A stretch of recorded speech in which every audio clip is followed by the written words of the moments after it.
Yeah. Y'all know what's going on, man. Back with another video. Hood Wars stories. You already know what's going on. I am outside.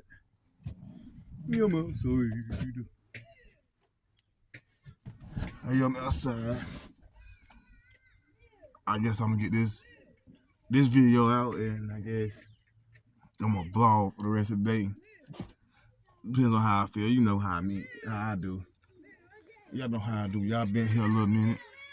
And how I do is about to jump into this story. Middle class African join the Crip gang. Welcome to Hood War Stories. In this episode, I'll be discussing the life of Africa. Ezekiel E. Christopher Awumili was born on October 6, 1997. He got the nickname Africa because he was full-blooded Nigerian. He also went by Tiny J Stone. He grew up in a well-to-do family. His father was a businessman and his mother worked as a registered nurse. Although his roots was from Africa, his assimilation into Black American society was seamless, and he was fully embraced by the culture. Despite being raised in a strong two-parent household, Africa became more influenced by his environment when he was outside of the home, emulating the Black American kids he went to school with. Instead of the straight and narrow path pushed by his parents, Africa chose the street life instead. He would get put on and join the 8-9 East Coast Crips, an active and highly reputable East Coast set located in the Florence Firestone district.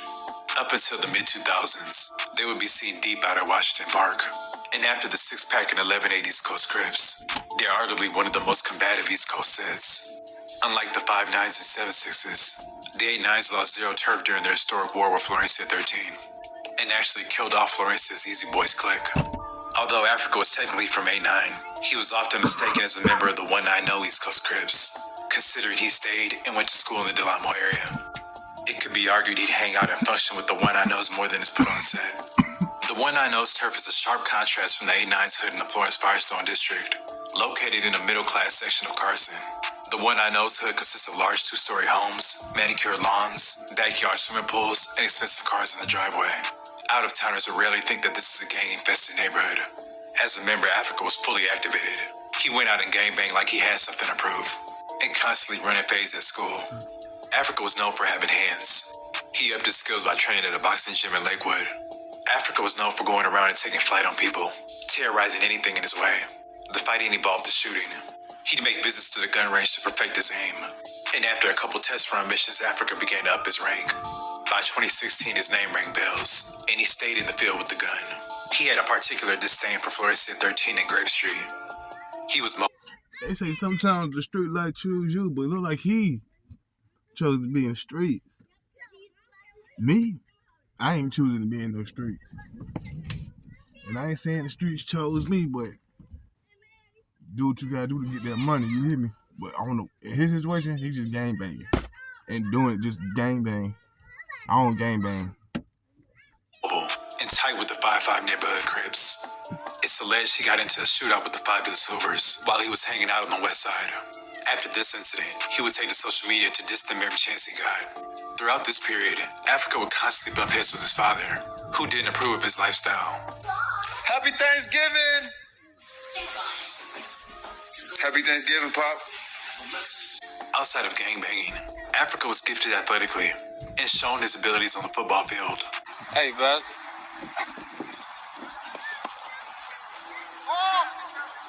You got it. Unfortunately, he would let his gang life take over, so his football potential would never be reached. In the gang world, his name spread throughout the city, and other top ranks took notice. One being Infant Nightmare from BPS, one of the top young gunners from that era. Even though East Coast and BPS are on opposite ends of the spectrum, they do not get along in the least bit, and there's a few murders between the two of them. So when Nightmare saw his opportunity to kill Africa, he took it. One night, Africa was hanging out in the rolling 40s. When Nightmare and 2 Blackstone members crept up, guns blazing. Africa was supposed to die that night, but another Crip wound up being shot in the face. Africa was able to evade the ambush. East Coast held Africa in high regard because he was always down to put in work. In 2016, this was at the back end of the East Coast Florencia War, and there were still bodies being dropped. One night, Africa was on a solo mission driving around Florence, looking for an F-13 to knock down. He drove past Holmes Avenue and parked up on B Street. Africa allegedly got out, spotted his target, and opened fire from about 20 yards away. The Florencia members immediately started shooting back, nearly killing Africa in their turf, causing him to retreat. Africa returned back to his set and reported back on his failed mission. He allegedly would end up dropping an F-13 member on a later date. Grape Street was next up on the shit list. The Grape Street Crips are a notorious black gang concentrated in the Jordan Down projects. No other gang has done the damage that East Coast did to Grape Street when their war popped off. East Coast went on full blitz mode. In 2017, the height of the war was over, but ill feelings were still there. Africa was a full enforcer on the Grape hate train, packing out members. Affiliates were getting the smoke too. One time, Africa threw a female out of his car and took her phone for playing 03 Greedo. Africa was getting active and banging on anything that wasn't in line with the coast. He allegedly ran up on Frosty the Snowman, and the issue was pressed.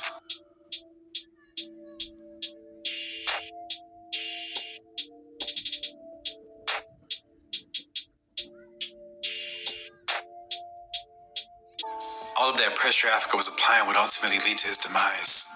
On the night of May 20th, 2017, Africa was contemplating on going out to a Jersey party that was being held in Carson. After being on the fence about it, he decided to go. At the party, Africa was deep with the Crips, and allegedly the opposition arrives. Allegedly the opposition didn't want any issues initially, but Africa went into full press mode, sparking off a physical altercation that would spill off into the streets. The enemies would flee, but returned shortly after and began shooting at Africa and the Crips. Africa was hit in the chest, and he dropped on the concrete. His homie was also shot, and he collapsed on the street. Africa was taken to the hospital where he was pronounced dead at 1:30 a.m. Initially in the report, the gunman was described as a black male in his early 20s. Rumors spread that either Nightmare or another member from BPS killed Africa, but it was confirmed that Nightmare wasn't even there that night. He tried to kill Africa on a different occasion. Sources close to Africa have said that it was allegedly Florencia 13 behind the murder. If you check Africa's Twitter X account, you can see his tweets describing the altercation at the party, sent out just moments before his death, tweeting to a friend that he smacked the opposition so hard he fell in the hood of a car, rolled off, and began running down the block. He then confirmed that they were Florencia 13 members.